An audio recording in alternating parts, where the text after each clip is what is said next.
Top 10 Dumbest Reasons Humans Went to War.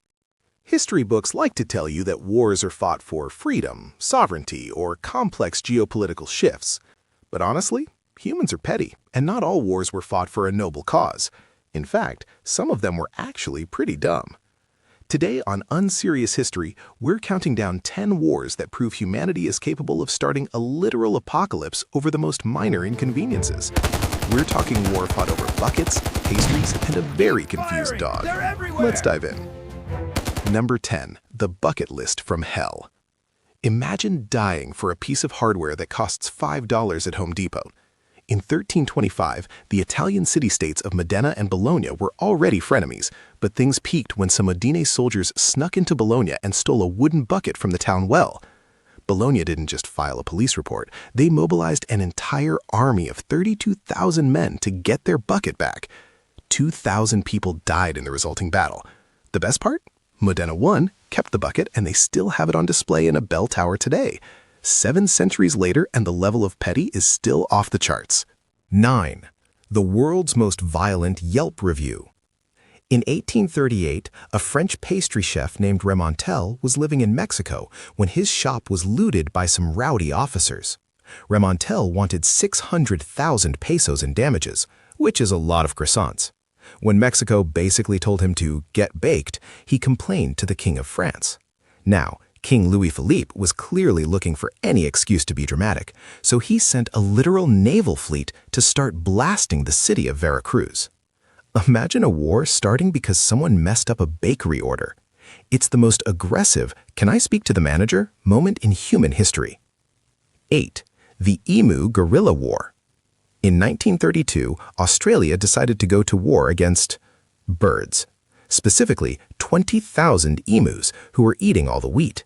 The government sent soldiers with machine guns, thinking it would be an easy W. Spoilers, the emus were basically the John Wicks of the bird world. They moved in tactical formations, took multiple bullets like they were nothing, and outran the military's trucks. The soldiers eventually retreated, and the commander literally praised the emus' invulnerability. Final score, emus 1, the British Empire 0. 7. The Dog Who Didn't Know the Border. This is basically a Homeward Bound movie that ends in a massacre. In 1925, a Greek soldier's dog ran across the border into Bulgaria. The soldier, being a responsible pet owner, chased after him. The Bulgarian sentries, being a bit trigger-happy, shot the soldier. Greece responded by invading Bulgaria with a shoot-first, ask-questions-later vibe. It took the League of Nations stepping in like a tired substitute teacher to stop the fight. All that because a dog saw a squirrel in the wrong country. 6. The most expensive bacon in history. In 1859, on a tiny island near Vancouver, an American farmer found a British pig eating his potatoes, so he shot it. Simple, right? Wrong. This pig belonged to the British-owned Hudson's Bay Company. Instead of a handshake and a "my bad," this escalated into a standoff with 3 British warships, 400 American soldiers, and several cannons. For weeks, they stared at each other over the corpse of a pig. They eventually realized that starting World War II over a farm animal was a bit much, but the pig remains the only casualty of a war that almost changed the map of North America. 5. Do you hear what I hear? In 1731, a Spanish Coast Guard allegedly sliced off the ear of a British merchant named Robert Jenkins. Now, Jenkins didn't go to the hospital. He put his ear in a jar of vinegar and kept it for 7 years, just for the drama. When he finally showed the shriveled, pickled ear to the British Parliament, everyone lost their minds. They declared war on Spain immediately. The War of Jenkins' Ear lasted 9 years and killed 25,000 people. Imagine your legacy being the guy who carried his own ear in a jar until he started a global conflict. 4. The Ball is Life War. In 1969, El Salvador and Honduras were already stressed out over land issues, but then came the 1970 World Cup qualifiers. After 3 games of pure chaos, fan riots, and nationalistic screaming, El Salvador actually launched an air raid. This wasn't just a post-game scuffle, it was a 100-hour war with thousands of casualties. It's the ultimate proof that some sports fans really need to take a deep breath and maybe a Xanax.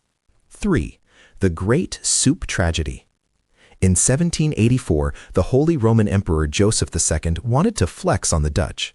He sent a ship called the Lelou to force open a trade route. The Dutch fired exactly one shot. It didn't sink the ship. It didn't hit a person.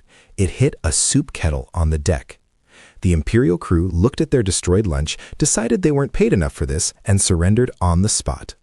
History calls it the Kettle War. I call it the day the soup died. 2. The is it a fish or a bug debate.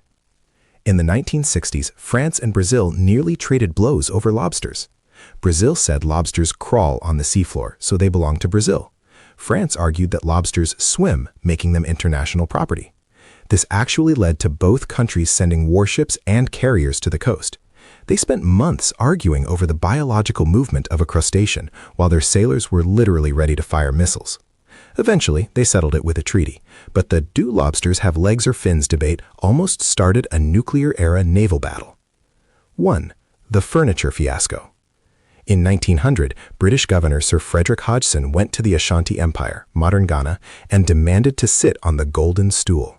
This stool was so sacred that it wasn't even allowed to touch the floor, let alone the butt of a British guy who didn't understand personal space. The Ashanti Queen Mother, Ya Asantewa, basically said, absolutely not, and led a massive uprising.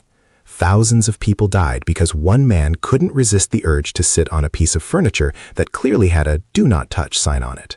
So, the next time you're about to lose it because someone took your parking spot, just remember, you're one pickled ear or stolen bucket away from starting a war that will make people laugh at you in 500 years. Which of these was the peak unserious moment? Drop a comment, hit that subscribe button, and join us next time for more history that was definitely written by people who needed a nap.